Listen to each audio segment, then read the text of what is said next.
अस्सलाम वालेकुम respected all. I am Abdul Hamid, director IT from DPA colleges Punjab. Respected all, ये video आपके साथ इसलिए शेयर की जा रही है कि हमें स्टूडेंट्स के रिकॉर्ड में, जो कि आप ऑनलाइन कॉलेज एडमिशन सिस्टम से जिनके एडमिशन्स को स्टार्ट करते हैं और उसके बाद एचईपी पर उन्हें फाइनलाइज करते हैं, उनके रिकॉर्ड में जो कुछ डिस्क्रिपेंसीज रह चुकी हुई हैं जिसकी वजह से हमें प्रॉपर रिपोर्टिंग में प्रॉब्लम आ रहा है, मैं आज आपके साथ ये शेयर करने जा रहा हूँ कि आप लोग किस तरीके से अपनी इन करेक्शंस को कर सकते हैं स्टूडेंट के रिकॉर्ड के अगेंस्ट। ध्यान से इस वीडियो को देखिएगा, इसमें एक एक स्टेप प्रॉपरली एक्सप्लेन किया गया है।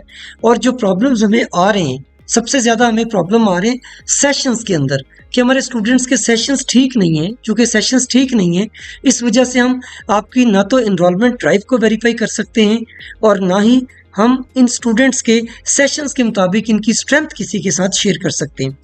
इसी तरह जब date of birth proper enter नहीं की जाती स्टूडेंट्स की, तो फिर हमें एज ग्रुप्स का पता नहीं चलता। फादर्स गार्डियंस के CNICs मिसिंग है। कॉलेज का रोल नंबर बहुत ज़्यादा स्टूडेंट्स का मिस है। इसी तरह जेंडर भी एंटर नहीं किया हुआ कि जो जेंडर है उसकी बेस पर हम मेल और फीमेल की बाइफरकेशन की रिपोर्ट्स निकालते हैं, वो भी प्रॉपर नहीं निकल रही। अगर हमारे पास टोटल स्टूडेंट्स की स्ट्रेंथ फॉर एग्जांपल 1000 आ रही है, तो जेंडर में जाके चेक करें तो वहाँ पर मेल फीमेल दोनों जेंडर्स को मिलाकर हमारे पास 900 स्टूडेंट्स बन रहे। 100 स्टूडेंट्स की जेंडर ही अवेलेबल नहीं है। इसी तरह रिलीजन भी नहीं है, जिसकी बेस पर हम मुस्लिम और नॉन मुस्लिम्स की स्ट्रेंथ को कैलकुलेट करते हैं। स्टूडेंट्स के कॉन्टैक्ट नंबर नहीं है, फादर्स के कॉन्टैक्ट नंबर्स नहीं है, चूँकि कॉलेज ने ये तमाम पोर्टल पर एंटर करने होते हैं। इसके अलावा एक और कॉलम होगा जो आपने अपडेट करना है, और वो होगा डिसेबल स्टूडेंट्स का। ये स्टूडेंट जो डिसेबल स्टूडेंट्स के तौर पर आपके कॉलेज में एडमिशन लेंगे, ये स्टूडेंट सिर्फ वो स्टूडेंट्स होंगे जिनके पास डिसेबिलिटी का सर्टिफिकेट होगा, और आपने इनकी कंसेशन भी अप्रूव करवाई होगी लाहौर बोर्ड से या बाकी जितने भी बोर्ड्स हैं, गुजरावाला है, सरगोदा है, फैसलाबाद है। तो जितने भी board of intermediate and secondary education के इदारे हैं और जो यूनिवर्सिटीज़ हैं, वो डिसेबिलिटी की बेस के ऊपर कंसेशंस देती हैं। अगर आपके स्टूडेंट ने वो कंसेशन अवेल की हुई है, तो आप उसका डिसेबिलिटी का स्टेटस भी अपडेट करेंगे। हम देखते हैं कि सारा कुछ कैसे होगा। बहुत छोटा सा प्रोसेस है, आपको इसके लिए अच्छा खासा टाइम भी देंगे हम लोग। ऑलमोस्ट 5 to 10 डेज का टाइम आपके साथ शेयर किया जाएगा, जिसमें आप अपने इन तमाम स्टूडेंट्स को प्रॉपरली एंटर करेंगे। जी, तो आगे देखते हैं। हम जब hep.punjab.gov.pk पे लॉगिन करते हैं, तो हमारे पास हमारे कॉलेज का ये पोर्टल नज़र आता है, जिसमें हमारे स्टूडेंट की स्ट्रेंथ भी हमें नज़र आ रही होती है और रिपोर्ट्स के सेक्शन भी इसके अंदर मौजूद होते हैं। आपने सबसे पहले स्टूडेंट की एनरोलमेंट रिपोर्ट पर क्लिक करके आपके पास तमाम स्टूडेंट्स का रिकॉर्ड यहाँ पर आ जाएगा। आपने कोई फिल्टर अप्लाई नहीं करना और डायरेक्ट आपने एक्सपोर्ट के बटन पर क्लिक कर देना है। इससे आपके तमाम स्टूडेंट्स की तमाम लिस्ट जो है वो ऑटोमेटिकली एक्सपोर्ट होगी और आपके पास एक्सेल फॉर्मेट में अवेलेबल होगी। इस फाइल को ओपन कर लीजिएगा।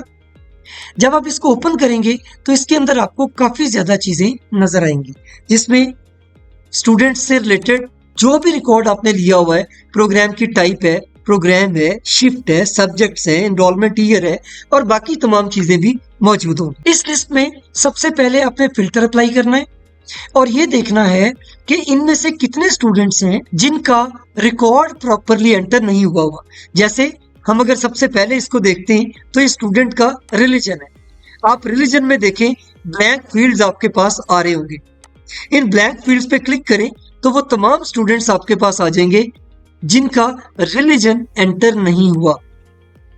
जैसे जो ये कॉलेज है, इसमें ऑलमोस्ट 111 के करीब स्टूडेंट्स हैं कि जिनका रिलीजन एंटर नहीं हुआ। अब इन स्टूडेंट्स की डिटेल आपको यहाँ से मिल रही है। इनके कॉलेज के रोल नंबर भी मिसिंग है। ये आप देख सकते हैं कि कॉलेज के रोल नंबर्स भी मिसिंग है।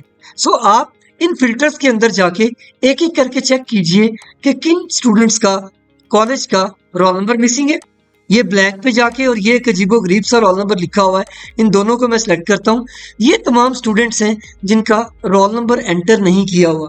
आप इन स्टूडेंट्स को इनके शिफ्ट से, इनके सब्जेक्ट से, इनके प्रोग्राम से, इनके नाम से आइडेंटिफाई कर सकते हैं। मैट्रिक के रोल नंबर से भी आप इनको ढूंढ सकते हैं।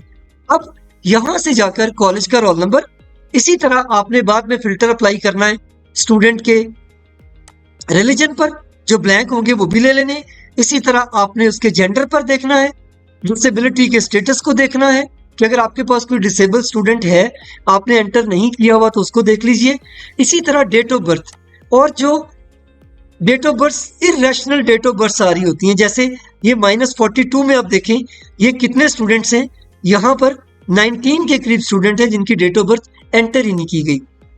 सो इस तरह से आप अपने स्टूडेंट्स की डेट ऑफ बर्थ पर फिल्टर लगाइए। व्हेन आप हाफिज़ कुरान के फिल्टर भी आपके पास मौजूद है, फादर गार्डियन के CNIC पर भी मौजूद है। आप इन तमाम रिकॉर्ड को प्रॉपरली अपडेट करेंगे। अब मैं इनमें से कोई एक रिकॉर्ड देख लेता हूं जिसे मैं आपके साथ मिलकर अपडेट करता हूं कि कैसे स्टूडेंट का रिकॉर्ड अपडेट किया जाएगा। मैं यहां से कोई BS का स्टूडेंट निकाल लेता हूं, अगर इसमें कोई अवेलेबल हुआ। यहां पर तमाम स्टूडेंट्स मेरे पास मैक्सिमम एसोसिएट डिग्री प्रोग्राम तक मौजूद है। चलें हम एसोसिएट डिग्री प्रोग्राम का ले लेते हैं क्योंकि इसके अंदर मैट्रिक और इंटर के दोनों रिकॉर्ड्स हमारे पास मौजूद होते हैं। हम इस स्टूडेंट का या तो रोल नंबर ले लें या हम सिर्फ इसका नाम ले लेते हैं। हम इस स्टूडेंट का नाम लेकर दोबारा से यहाँ पर आते हैं और यहाँ से क्लिक करके स्टूडेंट को सर्च कर सकते हैं। नाम दीजिए, नाम देने के बाद स्टूडेंट को सर्च कर लीजिए। ये जो स्टूडेंट आपके पास आया है इसका सारा रिकॉर्ड आपके पास है। अब देखें इसका रोल नंबर भी मिसिंग है और इसका रिलीजन भी मिसिंग है। इस वक्त मैंने ये फील्ड हाइड किए हुए आपके सामने। आप जब सर्च करेंगे तो आपको ये तमाम फील्ड्स आपके पास नजर आ रहे होंगे। अब यहाँ पर आपको ये भी नजर आ रहा है कि इसका जो ईयर है वो 2021 है जिसमें इसने एडमिशन लिया है और क्लास इसकी फर्स्ट ईयर है, 2021 फर्स्ट ईयर, और ये स्टूडेंट एसोसिएट डिग्री प्रोग्राम के स्टूडेंट है। अब हम जाते हैं एडमिशन एंड रजिस्ट्रेशन में और रजिस्टर्ड स्टूडेंट्स पे क्लिक कर देते हैं। यहां से हम अपने एसोसिएट डिग्री प्रोग्राम के स्टूडेंट्स को लेते हैं। वो दो कंडीशंस आपने याद रखनी है जो हमने अभी अभी देखी थी। उनके अंदर आप just search by roll number, student name या CNIC करके आप उस स्टूडेंट को सर्च कर सकते हैं। हम जैसे ही स्टूडेंट को सर्च करेंगे इसके नाम के एंड पर एक्शंस में एक बटन बना होगा, एडिट का बटन। हम इस एडिट के बटन को क्लिक कर देंगे। एडिट बटन में जाने से हमारे पास इसकी तमाम डिटेल ओपन हो गई। जो एडिटेबल फील्ड है वो भी आपके सामने एडिटेबल फॉर्मेट में आ गए। इसके अंदर अगर आप देखते हैं तो स्टूडेंट का एनरोलमेंट ईयर 2021 है। तो सबसे पहले तो स्टूडेंट का एनरोलमेंट ईयर ठीक कीजिए। इसी तरह अगर आपके BS के स्टूडेंट्स यहाँ पर सेशन टाइप में एनुअल में ऐड हो चुके हैं तो आप उसे सेमेस्टर में चेंज कीजिए। जब आप इसका एनरोलमेंट ईयर ठीक करेंगे तो इसका जो नीचे सेशन दिया गया होगा ये ऑटोमेटिकली ठीक हो जाएगा। अभी चूंकि इसका एनरोलमेंट ईयर 2021 आ रहा है, जब आप यहाँ पर सेशन देखते हैं तो 21 से 23 का सेशन आ रहा है। ये सेशन किस बेस पर डिसाइड हो रहा है? दो चीजों पर, एक तो एनरोलमेंट ईयर क्या है और एक इसकी सेशन टाइप क्या है। अगर ये सेशन टाइप एनुअल होगी तो फिर 2021 में 2 इयर्स ऐड करके तो सेशन बना दिया जाएगा। यहाँ सिस्टम ये कर रहा है कि अगर फर्स्ट ईयर की सप्लीमेंट्री में आपने बच्चे का एडमिशन किया जनवरी में आकर, जबकि उसका सेशन तो सितंबर में स्टार्ट हो गया था, तो सिस्टम ने जिस डेट को आपने एडमिशन किया उसका ईयर उठा लेना है। अगर फर्स्ट ईयर सप्लीमेंट्री आप 2025 में आके एडमिशन कर रहे हैं तो सिस्टम उसका सेशन भी 2025 से 27 बना देगा, जबकि एक्चुअल सेशन है वो 2024 से 2026 है। आपने इस स्टूडेंट का सेशन एनरोलमेंट ईयर के मुताबिक सेट करना है। यानी अगर आप सेशन चाह रहे हैं 2023 से 5 तक तो फिर उसका एनरोलमेंट ईयर 2023 होगा। अगर आप सेशन चाह रहे हैं 2021 से 2025 तक 4 इयर्स का BS का, तो आप ना सिर्फ ये कि इसे सेमेस्टर करेंगे बल्कि आप यहां से भी 2021 करेंगे। यहां से सेशन स्टार्ट होगा और जो उसके सेशन की टाइप है इसके मुताबिक उसके सेशन में 2 इयर्स या 4 इयर्स ऐड किए जाएंगे। तो एक तो ये चीज हो गई कि आप उसे सेमेस्टर वाइज करेंगे और सेमेस्टर वाइज करके उसका या एनुअल सेशन टाइप लेकर उसका एनरोलमेंट ईयर प्रॉपर सेट करेंगे जिस एनरोलमेंट ईयर में उसका सेशन स्टार्ट हो रहा है, उसमें नहीं जिसमें आपने दाखिल किया है। जैसे अगर आपके पास एक स्टूडेंट सेकेंड ईयर में आ जाता है 2024 में, तो एक्चुअली तो उसका सेशन जो है वो 2022 से स्टार्ट हुआ था और वो 2024 में इस वक्त सेकेंड ईयर में है। तो आप उसका सेशन अगर करना चाह रहे हैं 2022 से 2024 तो फिर आप उसको यहाँ से एनुअल लेंगे और यहाँ से उसका एनरोलमेंट ईयर 2022 कर देंगे। सो आप सबसे पहले उसका एनरोलमेंट ईयर चेंज कीजिए और सेशन की टाइप प्रॉपर कीजिए। बीएस के लिए इसे सेमेस्टर वाइज कीजिए, बाकी तमाम सेशंस के लिए इसे आप एनुअल कीजिए। और जिस साल में इनका ये सेशन स्टार्ट हुआ था उस साल से इसका एनरोलमेंट ईयर लेना है, रिगार्डलेस कि आप उसे किस ईयर में एंटर कर रहे हैं। दूसरी चीज, आपने क्लास लाजमी सेलेक्ट करनी। अगर आप इसको एनुअल में करते हैं तो फिर आप उसे फर्स्ट ईयर सेकेंड ईयर में कीजिए, और अगर आप सेमेस्टर वाइज करते हैं तो फिर आप उसे सेमेस्टर में डालिए। अब यहाँ पर चूंकि ये 2 इयर्स डिग्री प्रोग्राम ऐड हुआ है तो आपको सेमेस्टर्स भी यहाँ पर सिर्फ 4 ही नजर आ रहे हैं। सो सबसे पहले एनरोलमेंट ईयर, सेशन टाइप और क्लास ठीक कीजिए। अगर आपके बच्चे इस वक्त सेकेंड ईयर में हैं और उनकी क्लास फर्स्ट ईयर शो हो रही है तो उसकी क्लास को भी ठीक कीजिए।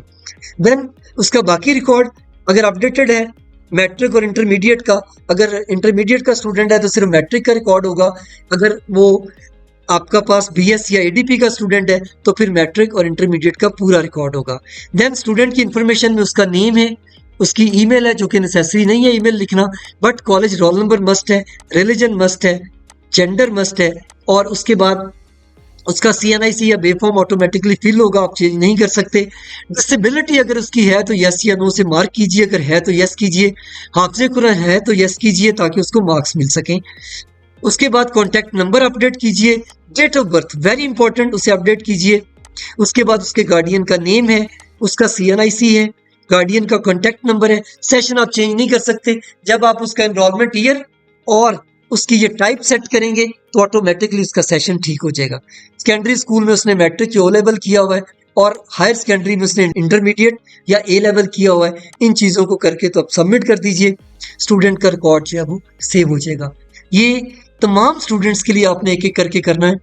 अपने टीम को लगा दीजिए कि वो एक एक स्टूडेंट का रिकॉर्ड निकालें, उनका proper session type, proper enrolment year, proper class लें, और फिर उनकी रिलीजन, उनका जेंडर, और उसके साथ उनके जो कॉन्टैक्ट नंबर्स हैं, और अगर उनकी डिसेबिलिटी है तो ये 4-5 फील्ड लाजमी अपडेट करें और इसके साथ स्टूडेंट का रिकॉर्ड करवा दें। अगर आपके पास कोई ऐसे स्टूडेंट्स नज़र आ रहे हैं जो पुराने सेशंस के, जैसे अभी तक कई कॉलेजेस हैं जिसमें 2001 के एडमिशन ईयर के स्टूडेंट्स नज़र आ रहे हैं, अगर वो गलती से है तो उसे ठीक कर लें। अगर वो गलती से नहीं है, वो बच्चे वाकई आपके पास थे, आप उन्हें पास आउट या ड्रॉप आउट करके अपने कॉलेज से निकाल दें। और ये करने के लिए आपको ऑप्शंस भी रजिस्टर्ड स्टूडेंट्स के अंदर मौजूद होती है कि आप यहाँ से जाके अपने स्टूडेंट्स को फिल्टर कीजिए और फिल्टर करने के बाद उनको ड्रॉप आउट या पास आउट कर दीजिए। आप अगर फर्स्ट ईयर के स्टूडेंट्स को सेकंड ईयर में प्रमोट नहीं करेंगे तो वो फर्स्ट ईयर में रहेंगे और नए आने वाले स्टूडेंट्स उसके अंदर मिक्स हो जाएंगे। ये सब कुछ आप लोगों ने 15 जनवरी से पहले पहले कर लेना है।